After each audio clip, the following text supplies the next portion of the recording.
Good morning. It's good to be with you all.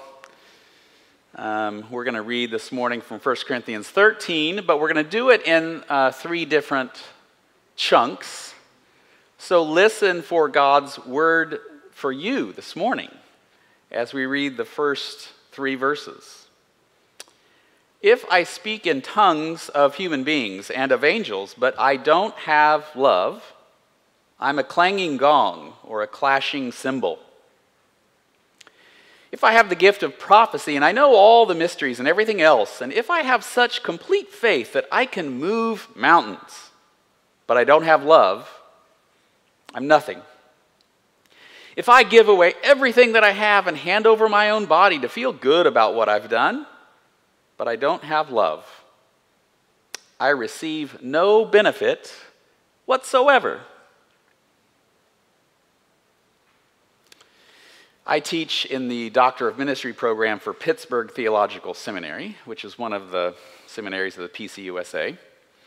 These are week-long block classes for students who are working full-time, most of them as pastors, some of them as leaders of nonprofits of various sorts. For the past couple of years during the pandemic, these classes have had to be on Zoom. That's a long week on Zoom. But before COVID, I would fly into Pittsburgh on a Sunday afternoon and then fly back the next Friday afternoon. And when I'm in Pittsburgh, it's always cold because I always teach in the winter term during January.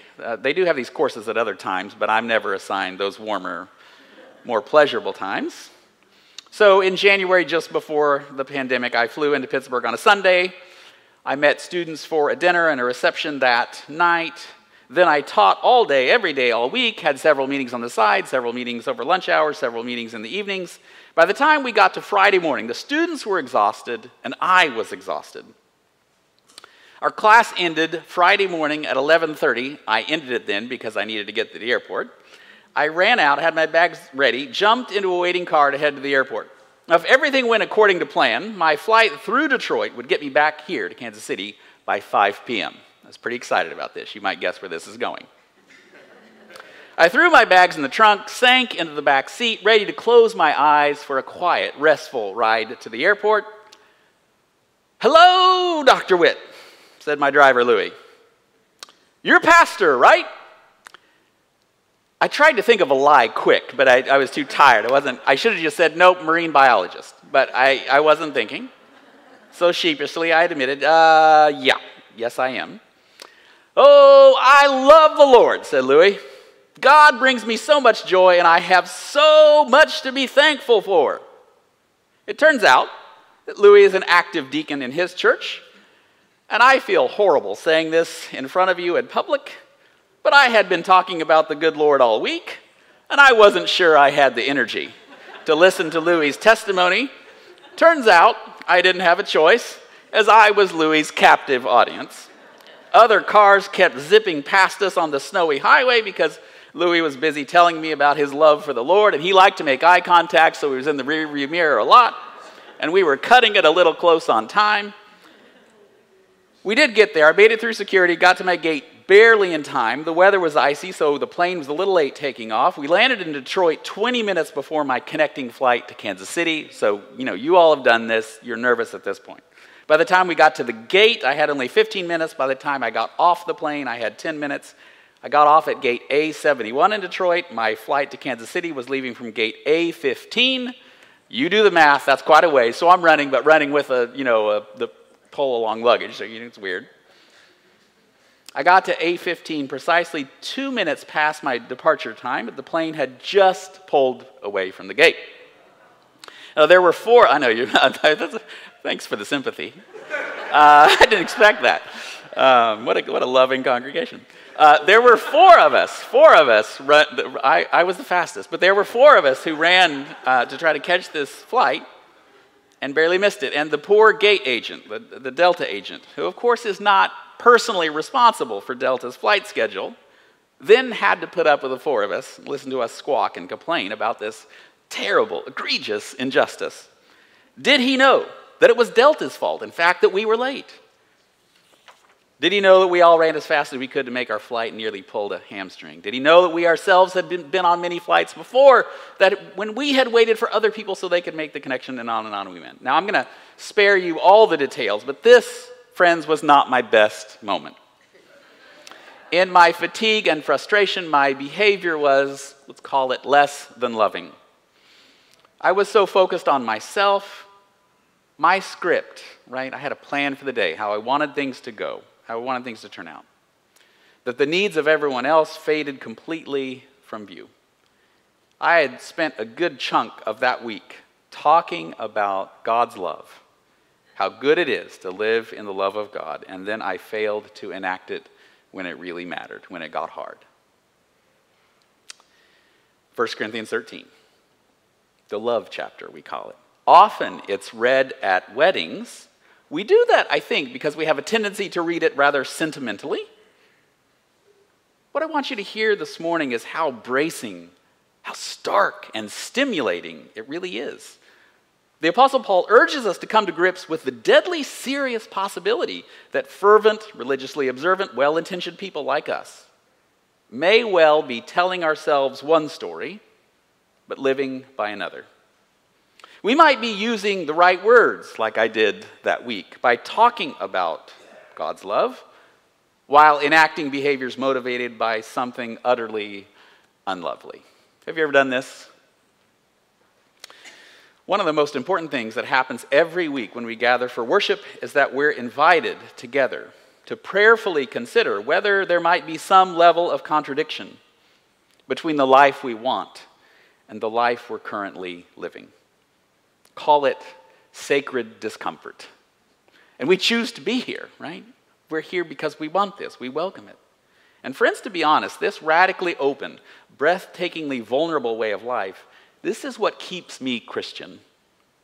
Nothing short of this perpetual shattering for the sake of perpetual transformation would keep me interested. If I'm going to play this game, I want the stakes to be this high. Now let's keep reading. I'll pick it up in verse 4.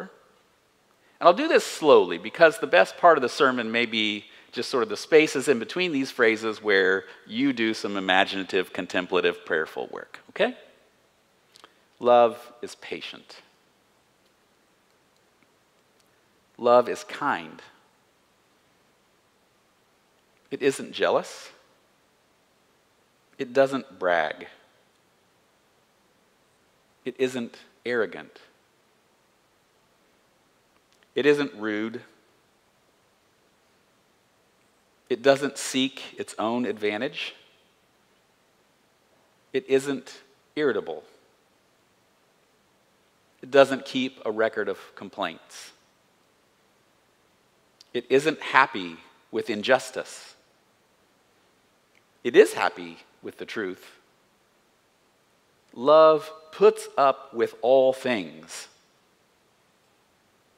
trusts in all things, hopes for all things, endures all things.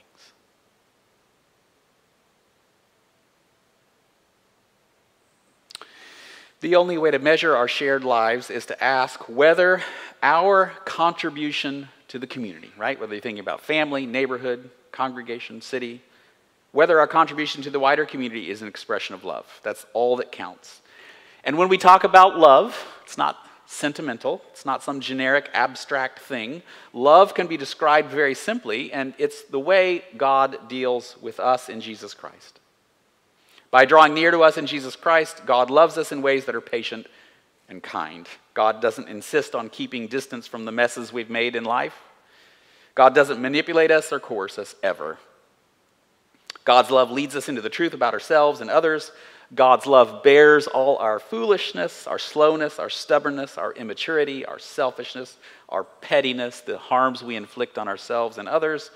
God's love endures through our entire lifetimes, proving unbelievably flexible, creative, and resilient, carrying us through all the way to the very end. That's what love looks like. Now, I was talking to our kids up here about the different ways we could carve up our community into different groups, right? And we could decide this group matters more than that group. Think about some of the ways we in fact do this, okay? We have our workhorse volunteers who are always there. We have others who tend more to hang back. We have longtime members. We have those who are brand new. You might be here. This might be your first or second Sunday. If so, wonderful. Welcome. Glad you're here. We have those who are able to give substantially to support our budget and those who can't quite live paycheck to paycheck right now. Some of us are musically gifted and some of us aren't. Some of us have families. Some of us are single. Some of us are older and retired. Some of us are younger, in school or just figuring out what our work lives will look like. Some have agreed to take on official roles of leadership like elders, deacons, other committee work. Others of us avoid those roles like the plague. Some of us are always here. We never miss worship. Others get here when we can. We travel a lot. We work a lot. We're here once in a while. Some of us feel most at home in a Bible study, maybe because of our family traditions, the way we grew up. Others of us want to be out on the front lines of social justice, changing the world. Lots of other ways we could describe some of the differences in personality, wiring, and gifts in this and any congregation. And we could use any of those metrics to decide, well, this group matters just a little bit more than that one. Every faith community, every congregation's in the same boat. Think of it like this. It's sort of like we've been thrown together and asked to do something kind of like improv comedy. Do you watch improv?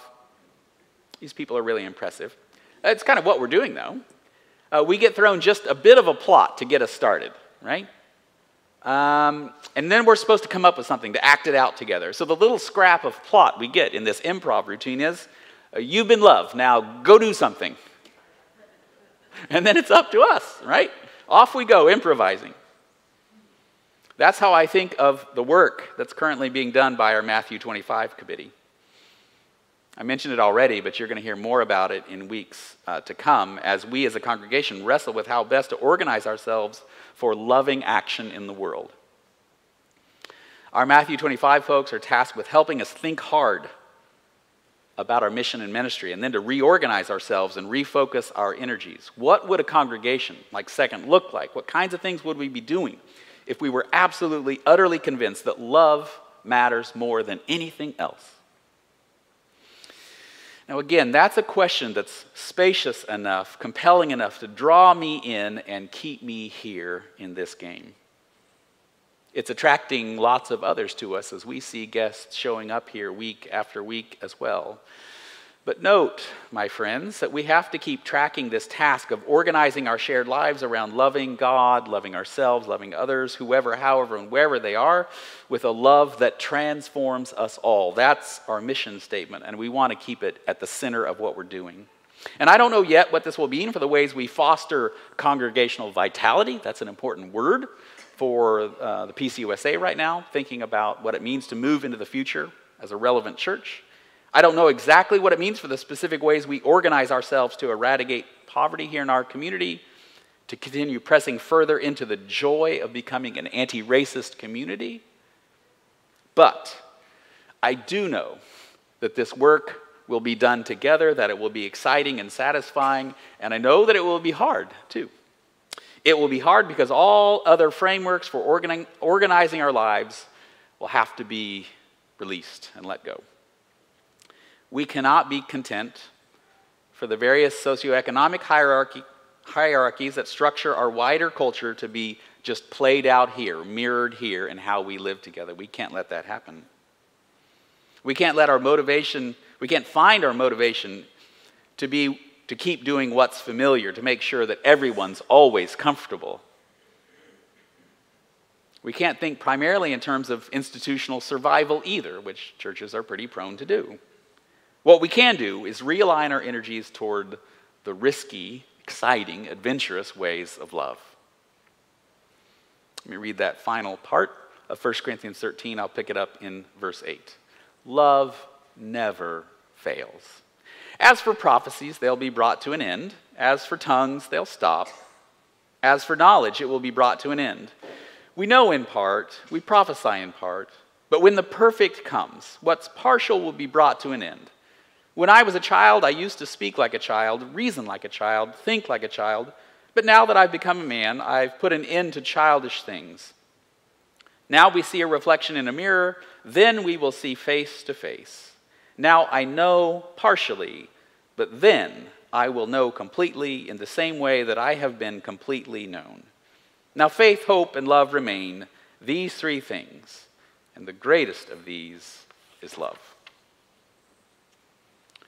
All of us here, whether you're in the room or you're joining us online, all of us have our own gifts and our own strengths, areas where we feel confident and competent and capable of making a contribution. These are what we have to share with others for the well-being of the congregation and the community. And the Apostle Paul argues that love isn't one more gift. It's not one more thing you add to the list of possible gifts you might have. Instead, love describes the way all of us bring the best that we have into a life shared with other people. And it is love that will stand the test of time. And so as we draw toward the end of our lives, our particular gifts and capacities may fade, but our love for others and the way we have been loved, that will remain. As God draws us along with the whole world towards the fullness of what's possible, only love lasts. So what's the point of all this? Here we are in the third week of Easter. Well, let's remember why we're here. We're here because we've heard the good news that God's love has come to us in Jesus Christ, and we gather as people doing our best to respond to that good news. Then we go out from here to share God's love with other people in all kinds of ways. It doesn't really matter why we're here or how we got here. The real reason God's Spirit has gathered us today is so that we could be part of the good news of Jesus Christ, so we can model it for one another and others, so that the world can see what a life of love looks like. We're part of a great experiment practicing together what's possible when a group of people take up the joyful task of learning to love one another well. Now, do we as a church always get it right? Don't raise your hand, this is rhetorical. No. Does our congregation always live in love? No. If you're a guest, sorry to disappoint you, right? This isn't very good marketing. Do other groups and organizations and friendships and even other religions sometimes shine brighter with the light of God's love than we do? Yes, they can. Often they do. That doesn't matter, to be honest. We're here because God has called us to live together in ways that shine with God's love. We're called to do this so that other people can see it, experience it. And if it turns out that we as Christians are in coalitions with other communities who are doing the same thing while living in other wisdom ways, then that's something we can celebrate too. Faith, hope, and love name the way that we respond to God's goodness. And it's not that faith and hope aren't important. Both are ways of describing what happens when a person or when a community gets in the grip of God's transforming love. Faith is trust that Jesus' way of mercy and forgiveness is the path to real greatness. Hope is an energized way of working for a future in which God's love will one day cover the whole earth. So they're important. So these three things remain: faith, hope, and love. And the greatest of these is love. So friends, let's be a great congregation. Let's love one another with everything we have. Let's love our neighbors and our city like God has loved us already. Amen.